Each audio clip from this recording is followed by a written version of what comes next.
My husband lost 20 pounds of fat and gained 19 pounds of muscle, and get this, in just 6 months. And I'm going to share exactly what he did.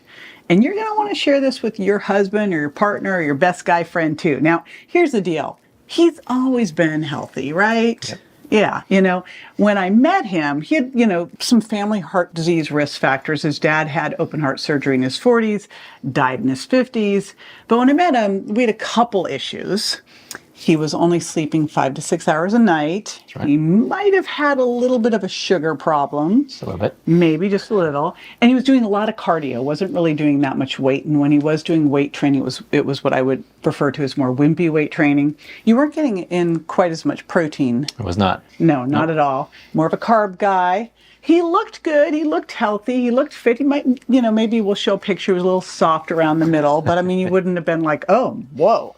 You looked great. And that is why it is so important to use Dexas and bioimpedance. Now, here's the thing, his bioimpedance scale at home said he was 18%, and I have a good one. It's a Tanita segmental, but it's not the gold standard. The gold standard is Dexa. And this is his Dexa report. And in his Dexa report, we both went and did this. And his Dexa, what was the first thing that it said? 25%. And what did you think when you saw that? This is wrong. I know, we did. We're like, this has got to be wrong. It's got to be wrong. Mine was how much? I forget. I blocked it out. All right, 14, right? All right, mine was 13.9%, but who's counting? Who's rounding up? His was 25%. And once we got over the fact that, no, the machine's not wrong, he got inspired, right? Yeah. And finally was willing to do the things I've been just letting him know you should do. And so one of the first things that you did was started to do macro tracking. Yes. Was to use an app, which you wouldn't do before. I wouldn't do before. No, you wouldn't. No. So what happened when you did that? I started realizing what I was eating was not good for me. Like I was blowing out my numbers. So let's get a little, like what were you doing? I was eating a lot of nuts, like almonds and cashews, like siete chips. I love that late afternoon, 4 o'clock, 4:30. And then in the evening, it was zero sugar, coconut ice cream, which I'm like, this is like free food. Yeah, and this is important because too much healthy food is unhealthy. So it was the first thing of just kind of doing that macro audit where you're like, oh, let's check this out. Where are things happening? But along with that, the next thing you made sure you did on the app was you increased your protein. Now, we have you do 0.7 to 1 gram per pound of target body weight. His target body weight, we're still kind of figuring out, but it's somewhere in the 175 to 180. Yep. So now he's going to eat 180 grams of protein a day. Yeah. So how much do you think you were eating prior to this?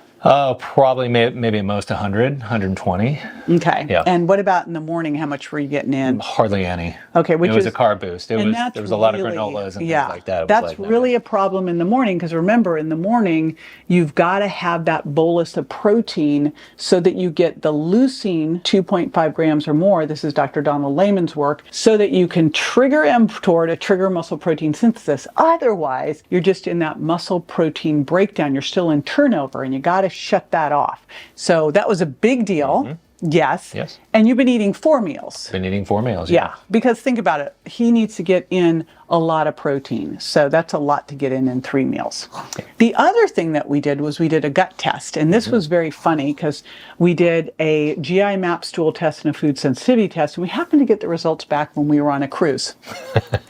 Yes, we did. Which I was not too happy about, but realized that I needed to stop after the cruise. Yeah, so what happened was he decided what happens on the cruise stays on the cruise. I'm like, all right, you know what, I'm not going to fight this battle. However, what we discovered was that he had leaky gut and he was still sneaking in a little bit of dairy and gluten. It was really more gluten. And so that showed up on the test, and after the cruise, he pulled out dairy, gluten, and eggs. He doesn't eat soy or corn or peanuts, and he's really gotten low sugar impact as long as I'm around. Yeah, still. I was like, do not cheat on me. I have not. And so there was that. The other thing that we did was start to shift up exercise. So let's talk about that because we need to get rid of some of that VAT fat. So what did you do with the exercise? I started playing volleyball again because I grew up, my entire life playing beach volleyball, and I just stopped it and wasn't getting enough cardio in. So that was a great way for me to really work the work the cardio side as well as increase my weight training and the frequency. And so here's what's cool about the volleyball is he was not doing much in the way of cardio at all. Like he kind of went from doing loads of cardio to only doing weight training, but doing moderate weight training. So he started doing high intensity interval training on the beach in the sand. He was doing one-on-one lessons, and then we also started going to HIIT classes where we were the old cute couple in the class getting our butts kicked. The other thing was that you'd been kind of phoning it in at the gym with the weight training. Absolutely. Yep. And so what did you do? I really got serious. I mean, I was checking in with you as well, but I was there lifting, more free weights versus the machines and really trying new things every time I was in the gym and really mixing things up, which, you were making mention. That's really important. And he did. He checked in with me because I used to go in and kind of give him some advice, and he was like, stop it. So now he's like, hey, can you help me? I'm like, okay. Yep. So, and then we also have some supplements. You take creatine. You've been religious about, you've always been good with supplements. Yes. Yeah. So creatine, GG, and timelines might appear they're urolithin A, but there's another thing that you added because you're working with Dr. Tracy Gapin. Yep. And so he added in some testosterone. Maybe talk a little on that. Yeah. So the testosterone, when I tested, I thought, I'd always see the low T commercials, like that's not me, until I get my testosterone levels checked. I'm like, that's me. So he got me on a really nice dose that really just supercharged. And what did you notice from that? More energy, more focus. The body weight started to fall off. Like I really felt like, I was back. And that's one of the reasons why I was able to go out and train so hard in the heat here in Florida for volleyball. Yeah. Because I had that energy and focus. And this is important, where estrogen's important for women for building muscle and having great mood, testosterone's for men. So if it's low, and that does not mean that it looks normal on the lab test. Normal on the lab test is low. So that was one big thing. Now, we'd already fixed the sleep situation, and we'd started with Dr. Joe Dispenza a couple years earlier, so we've been doing the meditation.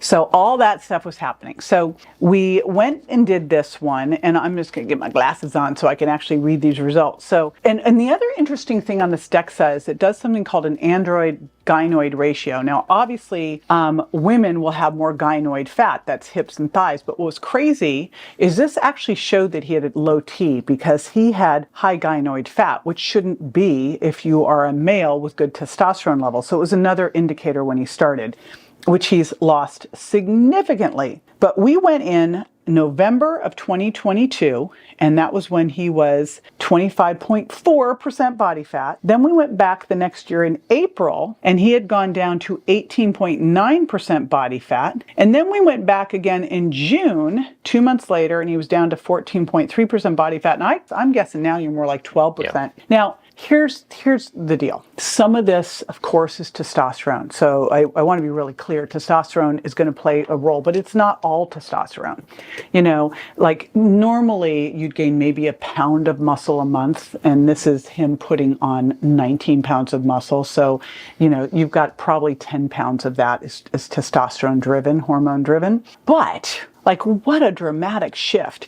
And his waist had been measuring at 35. And guys, if you're measuring your waist, if you're going to say to me, oh, my waist is 32 because that's what my pants are, that is BS. It's about usually 2 inches bigger than that because you're bringing that down underneath your belly button and pulling it tight. So add 2 inches. His waist was 35 at the time. Now it's down to 32. What have you noticed about, just your strength? 20 to 30%, like more efficient in the gym. So, and it's amazing that, I would go back a week later if I'm serious on that, and I'd put more plates on that I didn't think I could put on and lift in those.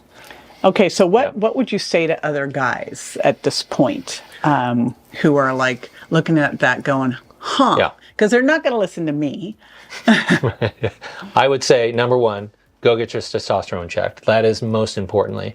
Secondly, increase that protein, 0.7 to 1 gram per ideal body weight. I do have the protein calculator. We'll link it below. Yep. And start to track your macros. I think that was the big differentiator. I was fighting that until I finally got into it and realized what I was eating was the wrong things. Yeah, and your wife is always right. she is always right. Almost always right. But that really became the catalyst for me to really start to check in. And now it's so easy for me, and I'm tracking the protein, I'm tracking the fats and the carbs, and it's it's now a lifestyle. Okay. Yeah. And, you can't eat like you did in your 30s and 40s. All right. Like, there's the deal. Now, all you gals watching, I know you want the same results for yourself. But of course, the approach has got to be a little different, right? So this next video is for you. It's all about my best tips for losing that menopausal belly fat so that you can both age powerfully and feel great for till you're 100, right? I want you to be built to last. So check out the next video.